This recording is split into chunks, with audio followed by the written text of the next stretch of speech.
On the 4th of June 2019, it had been a beautiful sunny day in the state of Ohio, and at their Rocky River reservation there hadn't been a murder in over 20 years. But that was all about to change on this fateful day as two friends sat on a bench together down by the river. Now today's story is a murder mystery, one that is still open as of today. The police, the FBI, and the community as a whole have been unable to solve this mystery. And even with a $100,000 reward on the line for information leading to the capture and conviction of the person responsible, the case is still unsolved. Let's get into the park bench murders and let's talk about a story that is almost unbelievable. 33-year-old Kate Brown and 40-year-old Carnell Sledge had been friends for over a decade. Carnell, known to his friends and family as Nell, had been busy at work all day and he wanted something to do later on. He decided to reach out to his friend Kate and he sent her a text message in the afternoon asking, "Would you like to meet up later?" Some 8 minutes later, Kate, who had been working out at her local gym, decided to contact Nell. She picked up her cell phone and she put his number in, she gave him a call, and they were on the phone for about 10 minutes. It was there that they decided that once Nell had finished at work and Kate had finished at the gym, they would both leave, knowing that it would take around about 30 minutes or so through the busy traffic to get to the Rocky River reservation. They had arranged to meet up in a parking bay, not far from the river and not far from a bench.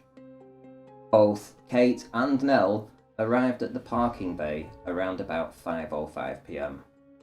They both went down to the bench where they sat by the river's edge, and unfortunately not much is known about what happened between 5:05 p.m. and 5:22 p.m. when, unfortunately, both of them would have been found deceased. You see, unbeknown to them, there was somebody else lurking in the park. Somebody else with bad intentions. With very bad intentions. On that sunlit afternoon of June 2019, both Carnell Sledge and Catherine Brown settled onto a park bench in Fairview Park. They were surrounded by the tranquil beauty inside the Rocky River reservation. The air was alive with sweet songs of the birds and the gentle rustle of leaves. Serene trickles splash the nearby water. It seemed like the perfect setting for a peaceful afternoon stroll. And yet as they sat together, watching the river flow lazily by, an unsettling feeling crept over them. They couldn't shake the sense that they were being watched, that unblinkered eyes were fixed on them in the shadows. The trees seemed to loom over them, their branches like fingers from Death himself, reaching out to snatch them. The wind picked up, whispering an ominous warning that seemed to carry the breeze down their very spines. As they drew their last breaths, a calculated movement now revealed a figure hidden within the trees. It rustled through the grass, edging closer and closer, heading straight for the bench. Whomever it was got around to 3 feet away, lifted their arm, and aimed. Then the sound of a gunshot echoed through the park, then another, and then another. 3 shots that left Catherine and Carnell lifeless in a moment, a senseless moment of evil. Nell had been struck twice, and Kate had been struck once, all with pinpoint accuracy. All 3 bullets finding the mark, hitting them in their heads. 3 casings were found on the grass behind the park bench, around about 3 feet away. That was the only evidence left behind at the scene. Fairview Park, once a haven of peace and tranquility, had been transformed into a scene of unimaginable tragedy and loss. Based on the locations of the bodies, it's assumed that Nell was the first to be struck, and it's also assumed that he had no advance warning of anybody creeping up on him. His lifeless body was found right next to the park bench. However, Kate had had time, and she had managed to flee. She had managed to get part way down the embankment and almost to the river's edge when, sadly, the shot hit her too. Her lifeless body was found around about 6 feet away from the bench.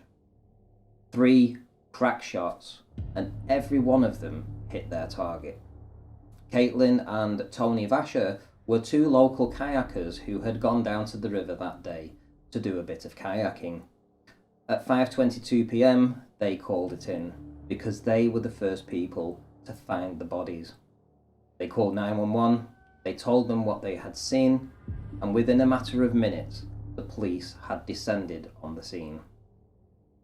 Now, when Caitlin and Tony had arrived at the scene and then saw the horrors in front of them, they also noticed that there had been a parked van just a few feet away. And inside of the van was a gentleman. It wasn't even empty. There was somebody sat in the van. And it registered with them that this is incredibly odd. This is incredibly strange. How can you be here before us and not have seen or heard anything? So when the police arrived, they reached out and they said, "You need to take a look at this gentleman over here." And that's what the police did. They went over to his van and they asked him, "What have you been doing?"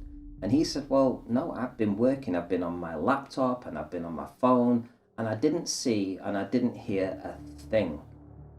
His laptop and his phone were both checked, and it was determined that he was indeed actually working on his laptop and his phone at the time that the murders took place. Which raises the question, how did he not hear anything? And you've got to ask yourself, was a silencer used? So now the roofer in his van had been exonerated from the investigation. The police had very little to go on. They brought in the FBI, again with very little success. In fact, leads were incredibly sparse, even though there was a $100,000 reward on the line. And at the scene, possessions of both Kate and Nell were still there. Their cars were still there. Their phones were still there. Jewellery was still there. Their wallets were still there. It would seem that robbery was absolutely not a motive for what transpired that day. And the police, they had to do extensive background searches on both Kate and Nell to try and dig up anything that could lead to some kind of motive as to why somebody would want these 2 people dead.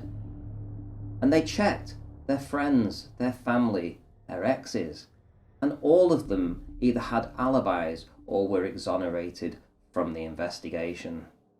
For instance, Kate, who had been involved with a gentleman called John for some time, had apparently had a very turbulent relationship with him.